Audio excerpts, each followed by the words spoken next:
Apa kabar P3K P1 dalam hal penempatan? Setelah portal SSCASN akan dibuka, maka P1 akan langsung login ke pendaftaran dengan nick dan password tahun kemarin. Apakah bisa pindah sekolah yang passing grade 1 P3K tahun 2022 ini?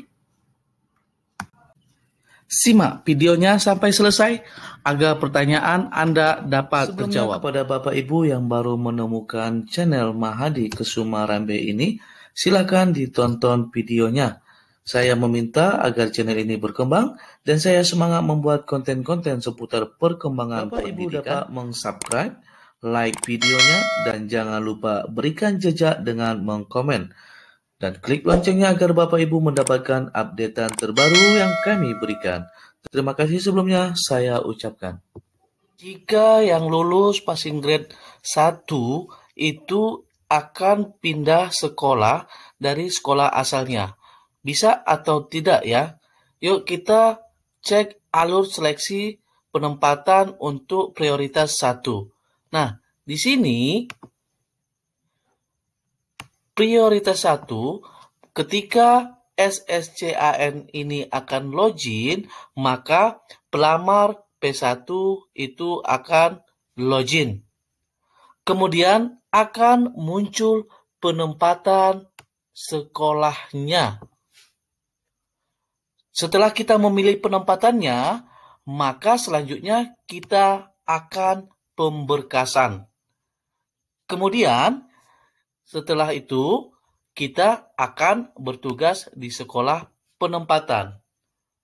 Nah, itu jika kita mengikuti alur dari SSCASN berdasarkan penempatan yang muncul nanti ketika kita login di SSCASN ketika portalnya terbuka.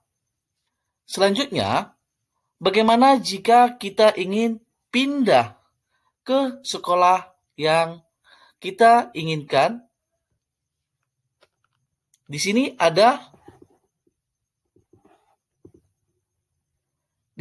ada opsi lain jika kita ingin pindah ke sekolah lain.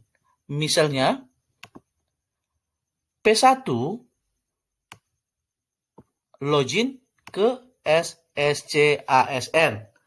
Nah, P1 itu tidak mendapatkan penempatan. Dia akan memilih ya atau tidak. Misalnya dia diberikan sekolah A, tetapi dia tidak menyetujuinya, berarti dia akan memilih tidak.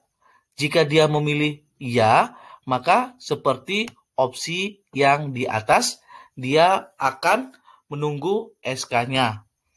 Tetapi jika dia tidak memilih tidak, secara otomatis P1 akan turun prioritas menjadi P2, P3, atau pelamar umum. Nah, kawan-kawan yang akan memilih ya atau tidak, saya sarankan memilih ya.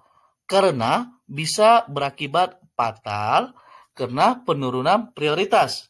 Karena dia akan menjadi P2, P3 atau pelamar umum. Ketika dia memilih P2 menjadi P2 atau P3, maka dia akan otomatis mengikuti observasi lagi sesuai dengan tempat tugasnya. Dan dia akan melakukan seleksi. Kemudian, guru lulus di tempat tugas. Jika lulus, kalau tidak, maka akan mengikuti lagi urutan-urutan seleksi yang disediakan.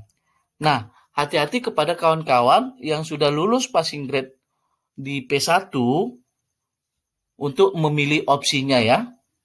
Nah, seperti itu mekanisme alurnya untuk penempatan. Jadi bisa dijawab pertanyaan tadi, yaitu apakah guru P1 bisa memilih sekolah yang lain? Jawabannya adalah bisa, tetapi ada konsekuensi yang diterimanya, yaitu dia bisa turun prioritas.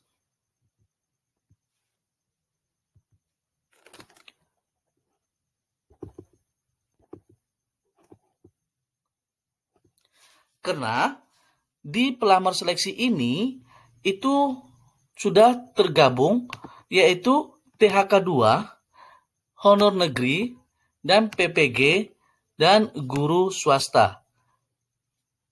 Karena ketika kita memilih sekolah B, sedangkan kita adalah sekolah A, maka bisa jadi yang THK 2 juga statusnya seperti itu, memilih ke sekolah B. Sedangkan PPG juga seperti itu, memilih ke sekolah B. Dan honorer juga memilih ke sekolah B. Dan juga guru swasta memilih sekolah B. Maka di situ akan diurutkan berdasarkan kategorinya lagi. Nah, seperti itu penjabaran dari alur mekanisme ini. Demikian penjelasan seputar P3K 2022. Semoga dapat membantu. Bagi Bapak Ibu yang mengikuti P3K tahun ini, saya doakan semoga lulus. Sampai jumpa di video-video berikutnya. Bye-bye. Demikian.